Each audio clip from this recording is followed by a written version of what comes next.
Britain के प्रधानमंत्री Boris Johnson ने भारत के 2 दिवसीय दौरे पर कल प्रधानमंत्री नरेंद्र मोदी से मुलाकात की।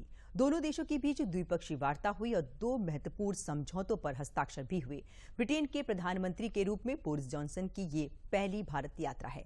दोनों नेताओं ने आपसी हित के लिए क्षेत्रीय और वैश्विक मुद्दों पर भी विचारों का आदान प्रदान किया। प्रधानमंत्री नरेंद्र मोदी और ब्रिटेन के प्रधानमंत्री ने एक संयुक्त प्रेस वार्ता को भी संबोधित किया। प्रधानमंत्री ने कहा कि ब्रिटेन के प्रधानमंत्री बोरिस जॉनसन ने भारत यूके के संबंधों को सुदृढ़ बनाने में एक महत्वपूर्ण भूमिका निभाई है। बतौर प्रधानमंत्री बोरिस जॉनसन की भले ही प्रधानमंत्री मोदी के साथ ये पहली मुलाकात हो, लेकिन दोनों नेताओं के बीच जो गर्मजोशी, मित्रता का अलग भाव दिखा, वो विश्व पटल पर रिश्तों की नई केमिस्ट्री का एहसास करा रही थी।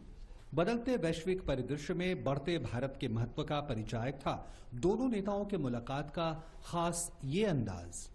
दोनों देशों ने आपसी सहयोग को और मजबूत करने, वैश्विक महामारी, आतंकवाद जैसी तमाम चुनौतियों से निपटने के साथ और मिलकर लड़ने का संकल्प दिखाने के साथ साझा लोकतांत्रिक मूल्यों पर आगे बढ़ने की प्रतिबद्धता जताई।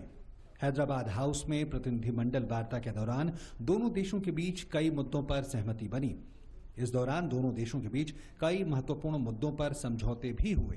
प्रतिनिधिमंडल स्तर की वार्ता में दोनों पक्षों ने 2021 वर्चुअल समिट के दौरान अपनाए गए रोड मैप 2030 के क्रियान्वयन की समीक्षा की। चर्चा अर्थव्यवस्था, रक्षा, विज्ञान और प्रौद्योगिकी, जलवायु, ऊर्जा, लोगों से लोगों के बीच संबंधों पर केंद्रित थी। आजादी के अमृत महोत्सव वर्ष में बोरिस जॉनसन के भारत दौरे को पीएम मोदी ने ऐतिहासिक पल करार दिया। पिछले साल हमने दोनों देशों के बीच कॉम्प्रिहेंसिव स्ट्रेटेजिक पार्टनरशिप की स्थापना की थी और इस दशक में अपने संबंधों को दिशा देने के लिए हमने एक महत्वाकांक्षी रोड मैप 2030 भी लॉन्च किया था। संयुक्त वक्तव्य के दौरान प्रधानमंत्री मोदी ने कहा कि भारत ने पिछले COP26 के दौरान किए गए वादों को पूरा करने के लिए अपनी प्रतिबद्धता व्यक्त की है। उन्होंने ब्रिटेन को भारत के राष्ट्रीय हाइड्रोजन मिशन में शामिल होने के लिए भी आमंत्रित किया। हम यूके को भारत के नेशनल हाइड्रोजन मिशन में शामिल होने के लिए आमंत्रित करते हैं और हमारे बीच स्ट्रेटेजिक टेक डायलॉग की स्थापना का मैं हृदय से स्वागत करता हूं। उन्होंने कहा कि मुक्त व्यापार समझौते पर दोनों देश तेजी से काम कर रहे हैं और उम्मीद है कि वर्ष के अंत तक इसे पूरा कर लिया जाएगा। पिछले कुछ महीनों में भारत ने यूएई और ऑस्ट्रेलिया के साथ फ्री ट्रेड एग्रीमेंट का समापन किया है। उसी गति, उसी कमिटमेंट के साथ हम यूके के साथ भी एफटीए पर आगे बढ़ना चाहेंगे। दोनों देशों के साथ रक्षा क्षेत्र में भी आगे बढ़ने पर सहमति बनी।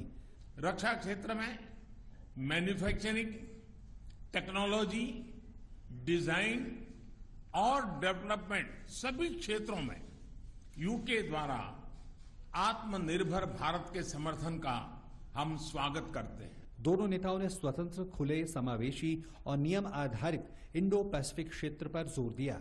एक free, open, inclusive and rule based order पर आधारित इंडो पैसिफिक क्षेत्र बनाए रखने पर हमने जोर दिया।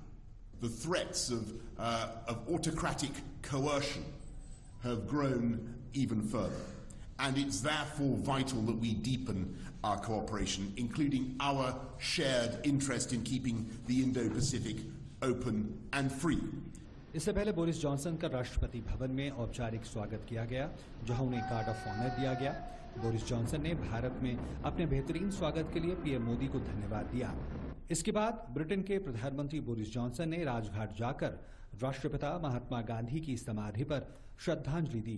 बोरिस जॉनसन ने राजघाट पर आगंतुकों के लिए रखी डायरी में अपने विचार भी लिखे।